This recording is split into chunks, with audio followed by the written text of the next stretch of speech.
Today on Excellent Leadership with Sam Adeyemi. We can change. He said, if I took anything that didn't belong to me, I'm going to restore it. So bad examples can become good examples. Because with God, there is grace. The leader as an example. One of the most prominent features of a maths textbook, a mathematics textbook, is the presence of examples. Each time you have a principle or theory, the first thing you have is the example. And then you have given problems to solve. And it does help that we have those examples, doesn't it?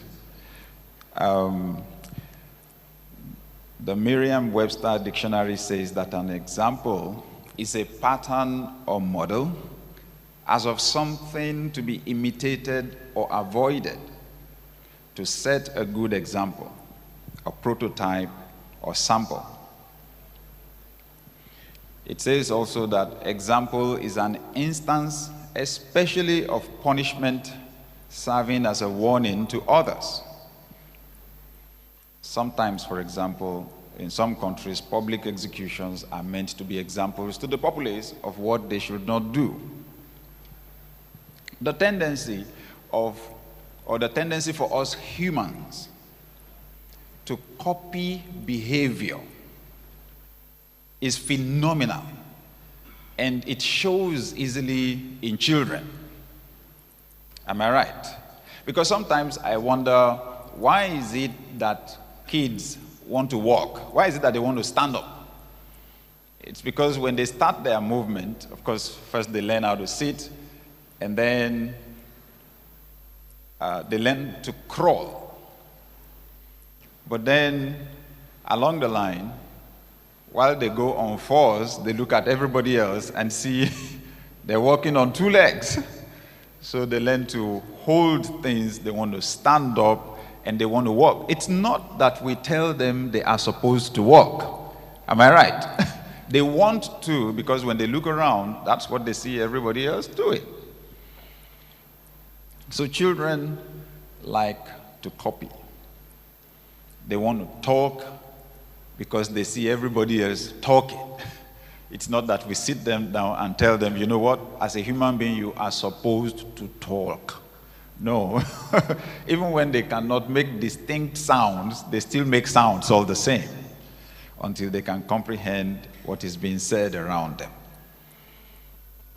That's why parenting is so powerful in the cultivation and the shaping of a human being.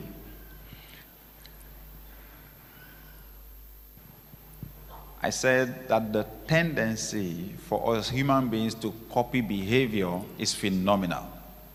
And I think that's why advertisers like to use celebrities to advertise their products. So if I see Tiger Woods using a razor, if I like Tiger Woods, then I also want to use that razor. It may be Usain Bolt or Messi, like I see Messi and Kobe Bryant on the promo for Turkish Airlines, right? So if I like Messi and I like Kobe Bryant, then I want to be like them. And since they fly Turkish Airlines, then I should also try to fly Turkish Airlines. Except that sometimes Turkish Airlines does not fly where I want to go. The power of example is at the heart of the leadership influence process. The reality is that the moment you put two people together anywhere, there is a sense in which one person is going to copy the other person. It's just natural. It's remarkable how when we hang around other people long enough, we pick up mannerisms. Some of us know how we picked up mannerisms from our parents. One day, when I was a teenager, it took someone in our house to draw my attention to the fact that when I sat on the sofa, I used to sit the way my dad sits and to put my hands, under my jaws, exactly the way he would do. It's just a natural tendency. So whether we are conscious of it or not, we're influencing someone's behavior. When we realize that that's the way it works, then we can become intentional about how we influence people. And that's why I say that the power of example is at the heart of the leadership influence process. Once there's another person present, at least one will copy the other's behavior for good or for bad. Proverbs 13:20 says, "He who walks with the wise will be wise. The companion of fools will be destroyed." Influence happening there. I saw an interesting event somewhere in Judges chapter 9 in the Bible, verses 48 to 49. It says, "Then Abimelech went up to Mount Zalmon, he and all the people who were with him. And Abimelech took an axe in his hand and cut down a bough from the trees, and took it and laid it on his shoulder. Then he said to the people who were with him, 'What you have seen me do, make haste and do as I have done.'" Judges 9:48 to 49. Interesting. So verse 49 says, "So each of the people likewise cut down his own bough and followed Abimelech, put them against the stronghold, and set the stronghold on fire above them, so that all the people of the tower of Shechem died, about 1,000 men and women." This was a warfare situation. This was a warfare situation. And usually in warfare, it takes the example of courage of one military officer to move a whole battalion, to turn the tide in a battle.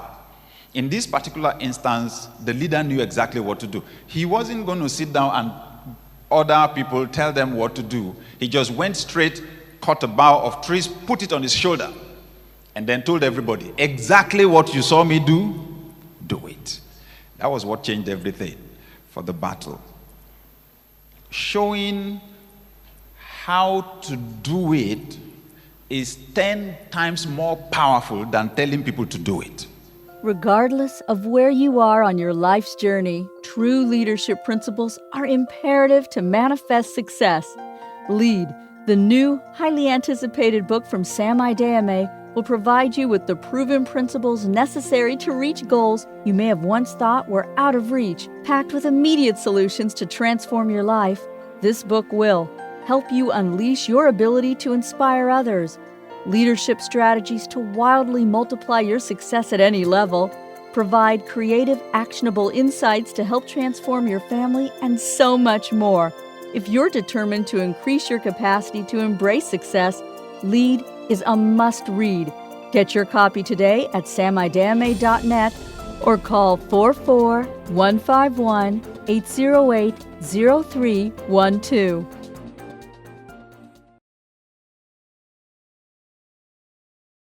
And the same Paul the Apostle said something that I found instructive in 2 Thessalonians chapter 3, verses 7 to 9.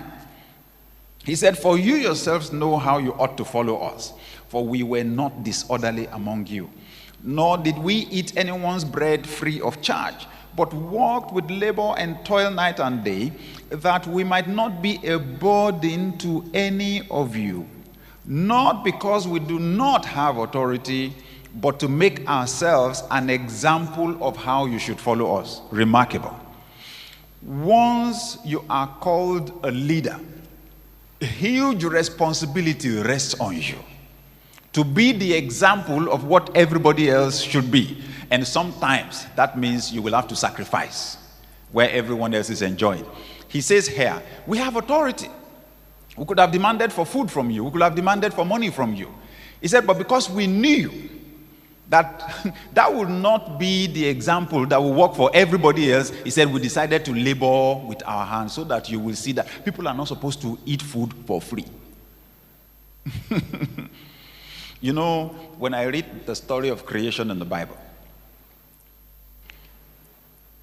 and I read that it took God 6 days to do the basic work of creation, I remind myself that it was God doing the creating. He didn't need to do it for 6 days. He did it for 6 days because he knew he was setting an example.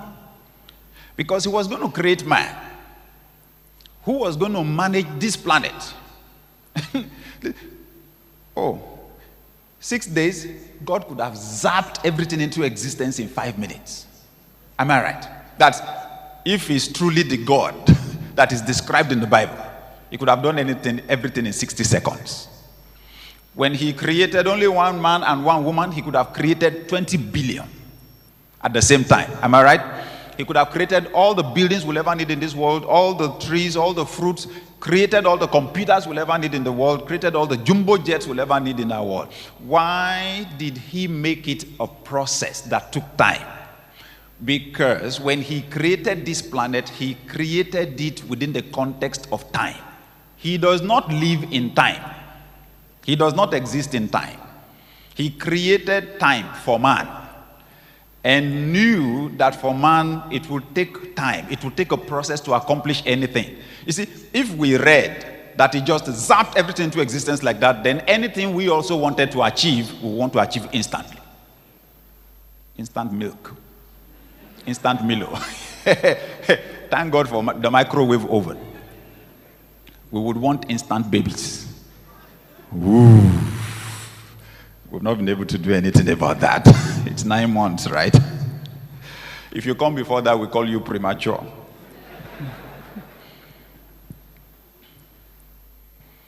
So we made ourselves an example of how you should follow us. So when Paul was speaking to his protege, Timothy, 1 Timothy 4, chapter 12, he said, "Let no one despise your youth." You may be young, and it's recorded in Bible history that Timothy began to pastor the church at Ephesus, I think at the age of 19, if I'm correct.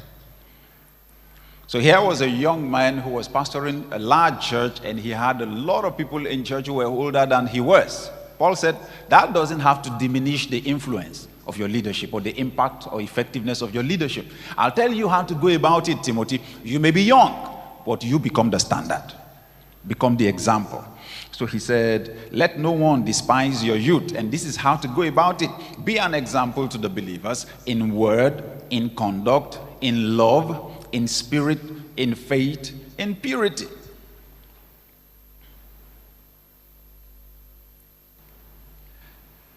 But then I love Peter. How many of us remember the example of Peter? We know Peter, right? The most vocal of the disciples of Jesus. Good. He saw how Jesus did leadership. In 1 Peter chapter 5, verses 2 and 3. I'll read it from the Amplified Bible. 1 Peter 5, verses 2 and 3. Hear what Peter said. In fact, let me pick it from verse 1, verses 1 to 3.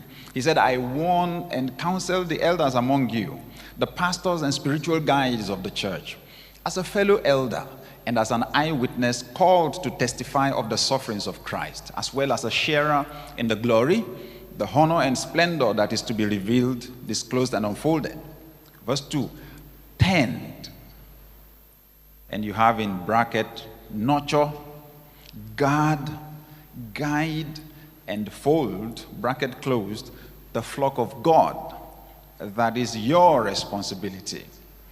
Not by coercion or constraint, but willingly. Not dishonorably motivated by the advantages and profits belonging to the office, but eagerly and cheerfully.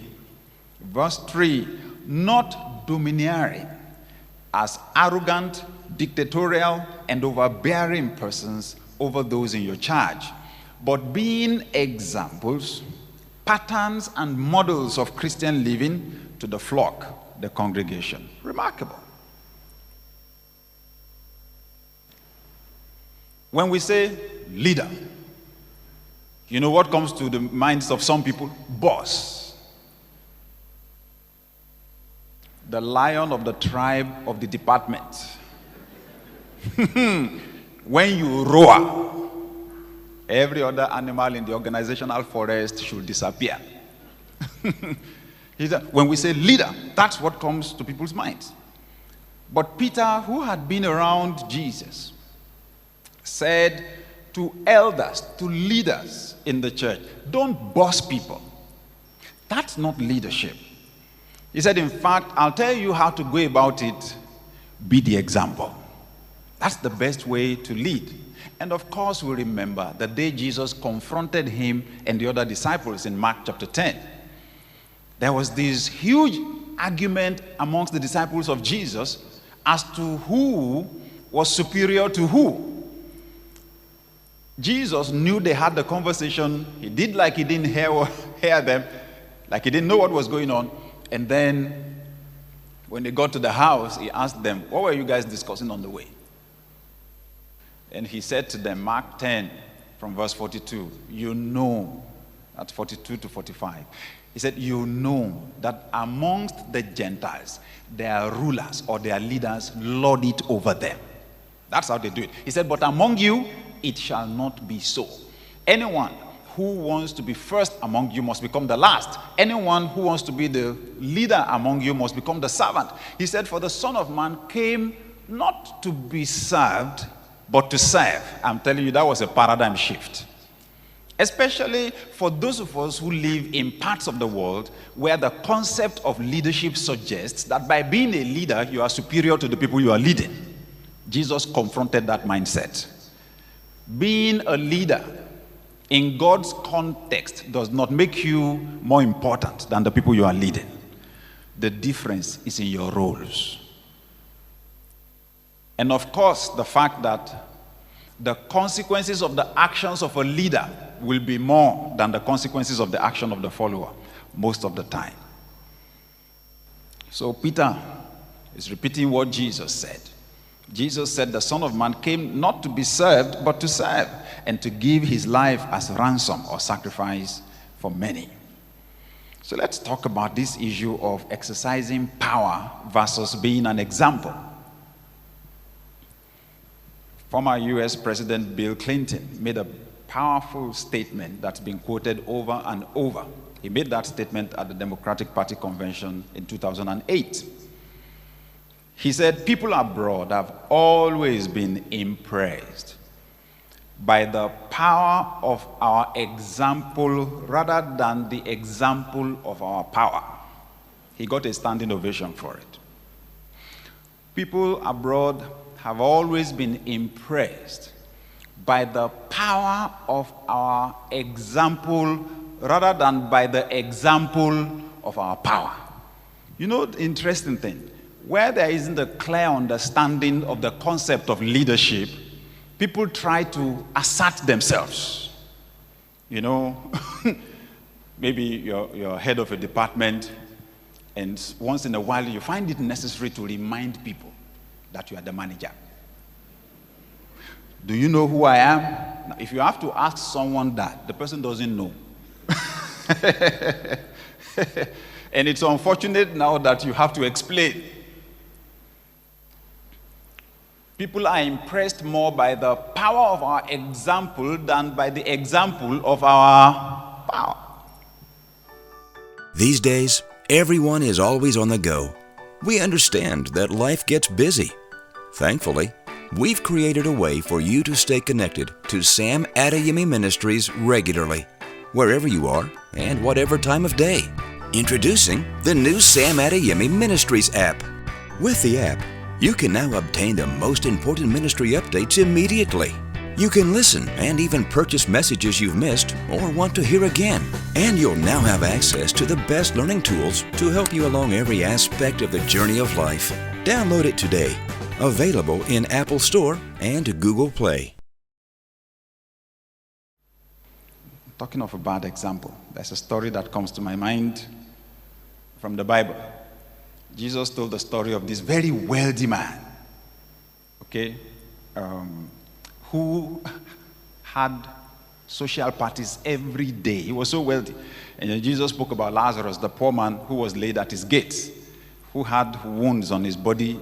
He was so poor, so broke, so helpless. Even dogs came and licked the wounds on his body. And then somewhere along the line, both of them died. And then the poor man found himself in Abraham's bosom. And then the wealthy man found himself in Hades, or in hell. And Jesus said that the man lifted up his eyes and saw Lazarus, the poor man, with Jesus. Then he made a special request to Jesus. Jesus, please, can you ask Lazarus to dip his finger in water and drop just one drop on my tongue?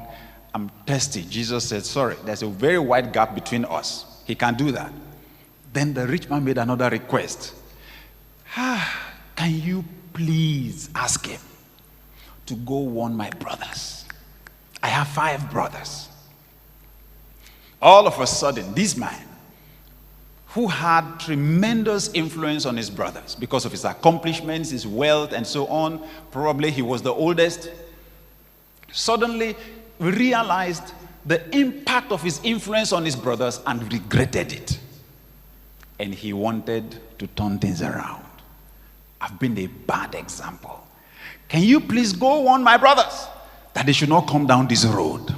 The end of this road is not good. Jesus said, don't worry. They have Moses and the prophets. In other words, they have the books of the Bible. They have the teachings. There are people teaching them. He said, no, the teachings are not enough. The teachings are not enough. If somebody could rise up from the dead and appear to them, they will believe. Jesus said no. Abraham said no. If they don't believe what they're hearing now, they won't believe even if someone rises from the dead. And that was a prophetic statement that Christ was making about himself. If every parent was like me, what would the society look like? If every child was like me, what would the society look like? If every student was like me, what would the school look like? If every teacher was like me, what would our school look like? I'm a governor. If every citizen in the state was exactly like me, if they made money like me, if they spoke like me, if they led like me, what would the state look like? As a businessman, if everyone in our organization was exactly like me, what would the organization look like? And you know, leadership happens at all levels. So, as a clerk, as an accountant, as a secretary, as a store officer, if everyone behaved exactly the way I did, what would our organization or group look like? We all are aware of the fact that it's the sin nature that is man's greatest problem. It's not that we don't desire to do good most of the time. It's just that we lack the capacity to do so. The moment the first man and woman, Adam and Eve, made the mistake of disobeying God, something went wrong. And the influence of what they did still affects mankind till tomorrow.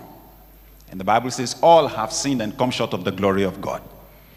I know that we do our best to propound theories. We innovate, we invent, we create, we're trying to solve our problems on a global level right now, all over the world. But if we never factor in the fact of the sin nature, our programs don't work. They may work for a while, but eventually they unravel. Sinful man in his fallen state can never build any perfect system. He'll never be able to build any perfect economic system, any perfect social systems, any perfect political systems. Somewhere along the line, the sin nature will creep in. Greed caused the economic meltdown that we had at a global level. Am I right? Sin will creep in and create problems like a virus, jam our system, and give us new, innovative problems to resolve. It's good news, isn't it, that Jesus Christ came to our world, sinless, but died on the cross and made it possible for man to receive forgiveness of sins from God. And then what happens is a miracle, because sin is a nature. The power of God removes that nature of sin from us, and puts the nature of God in us. That nature of God is what gives us the capacity to do what is right. When we think about being examples, we know we've made mistakes before. Sometimes we've been good examples, sometimes we've been bad examples. But when I read my Bible, I have hope. Because one day Jesus entered the house of a very influential and wealthy man. His name was Zacchaeus. Jesus said, "Today salvation has come to your house." Zacchaeus responded to Jesus, "I know I've been a tax collector. I know I've done a bit of extortion. I've cheated here and there." The first thing he said was, "Master, if I took anything through extortion from anybody, I will restore double to them." We can change. He said, if I took anything that didn't belong to me, I'm going to restore it. So bad examples can become good examples. Because with God, there is grace. These days, everyone is always on the go. We understand that life gets busy. Thankfully, we've created a way for you to stay connected to Sam Adeyemi Ministries regularly, wherever you are and whatever time of day. Introducing the new Sam Adeyemi Ministries app. With the app, you can now obtain the most important ministry updates immediately. You can listen and even purchase messages you've missed or want to hear again. And you'll now have access to the best learning tools to help you along every aspect of the journey of life. Download it today. Available in Apple Store and Google Play. Regardless of where you are on your life's journey, true leadership principles are imperative to manifest success. Lead, the new, highly anticipated book from Sam Adeyemi, will provide you with the proven principles necessary to reach goals you may have once thought were out of reach. Packed with immediate solutions to transform your life, this book will help you unleash your ability to inspire others, leadership strategies to wildly multiply your success at any level, provide creative, actionable insights to help transform your family, and so much more. If you're determined to increase your capacity to embrace success, Lead is a must-read. Get your copy today at samadeyemi.net or call 44-151-808-0312.